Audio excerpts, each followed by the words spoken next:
If you need help citing information, within most of our databases, there is a citation feature. So for example, with an EBSCOhost, I can click on the cite option and I can choose APA citation, and then I can click on copy to clipboard. Next, if I open up a document like Microsoft Word, I can right click. There are three paste options. The first one usually puts maybe a light gray background behind the citation. The third one strips out the formatting like italics, so I don't want to do that. But the middle one is what I usually want to use because that keeps the italics, but also gets rid of that gray toolbar.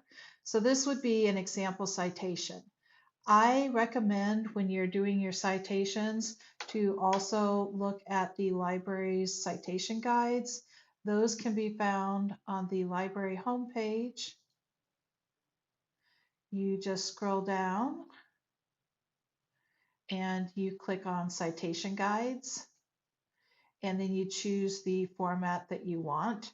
So for example, if I want APA, I'm going to click on that or this.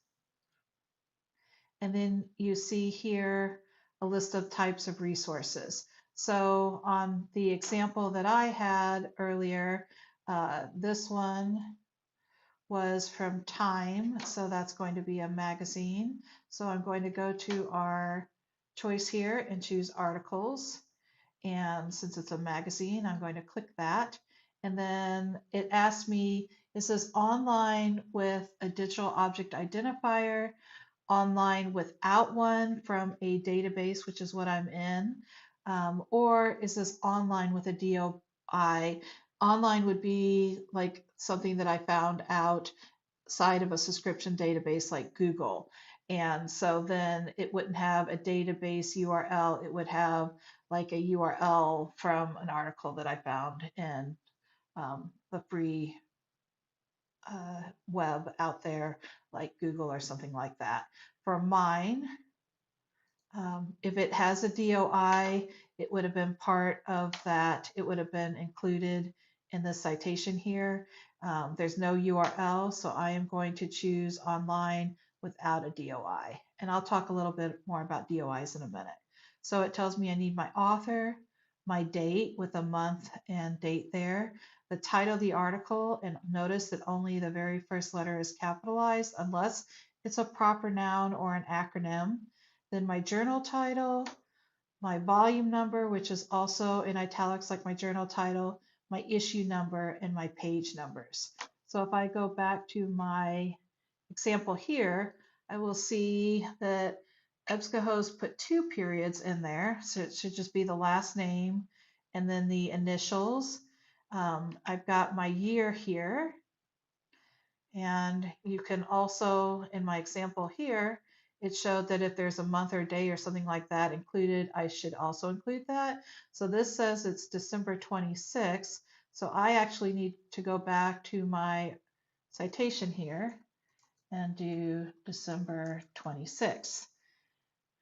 My article title should only have the first word capitalized unless it's a proper noun. Prius is a proper noun, so I can leave that. But armor is not, so that should be in lowercase. My journal name should be in italics, and it is. My volume number should be in italics, and it is. My issue number, and this was only one page long. So everything else is correct. EBSCOhost usually does things most of the way correct. Every now and then you may have a few little things that you need to correct. So I would highly recommend after you paste your citations into a Word document or something that you then next check them against our citation guides. So the next article that I found that I wanted to use is right here. And so again, I need to cite that since I'm going to use that in my paper or presentation. So again, I'm going to click on the cite option. I am going to choose again APA. This one told me that it is an article, and on the page before, it told me I go back to my result list, that this is an academic journal. So again, I'm going to go back into that article, choose APA, copy that to my clipboard, move that to my database list here, or my citation list, sorry. And again, I need to now check that against our guide, and this one said it was an academic journal, so I'm going to go there. Again, online with DOI, online without DOI, or something I found on the web. Mine, because that was from an academic journal, I am going to, and there it says article, Journal of Power Sources, etc.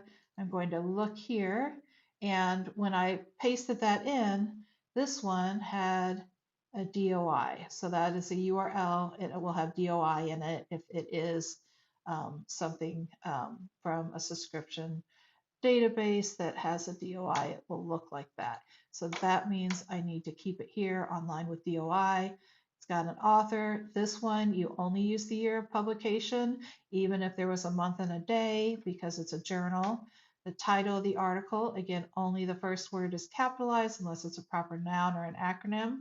Journal name, volume, issue, page numbers, and then my URL.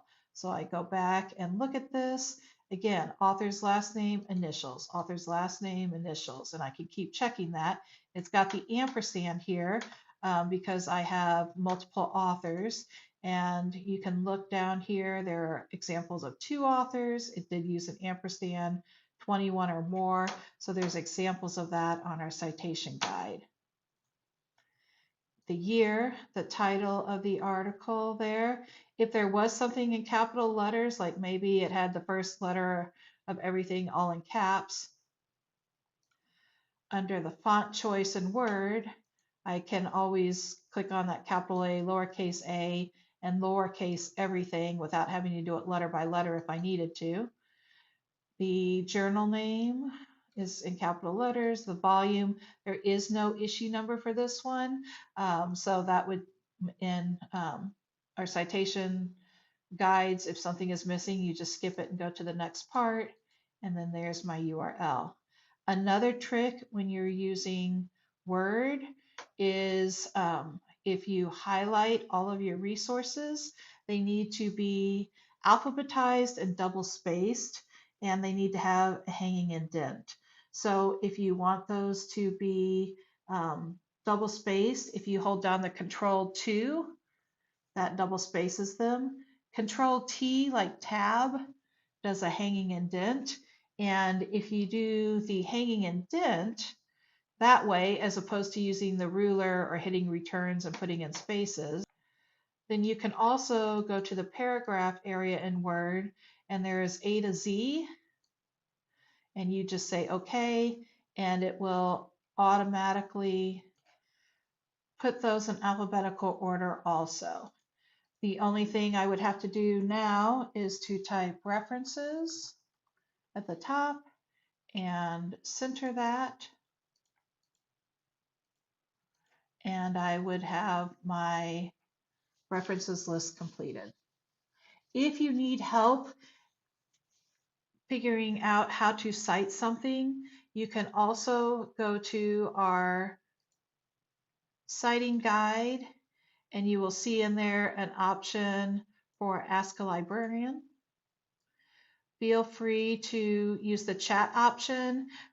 You can just say hi, and then you will see a paperclip icon, and you can attach your Word document to that, and they can double check that. You can also just put a link there if you're using a Google Doc or something, and they will help you. I would recommend, if you want them to check all of your sources and tell you if there's anything incorrect, to do that between 8 to 5, because after 5, then another librarian outside of Northwest will be answering that question, and they will not check your resources, though will probably just point you to the guide. But if you want someone to check your resources and be guaranteed a Northwest librarian is helping you, then send that to us between 8 to 5.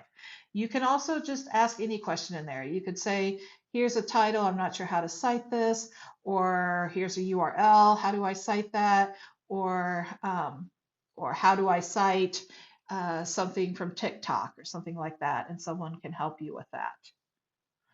On this page also, our individual librarians, feel free to email us also, and we're happy to help you also.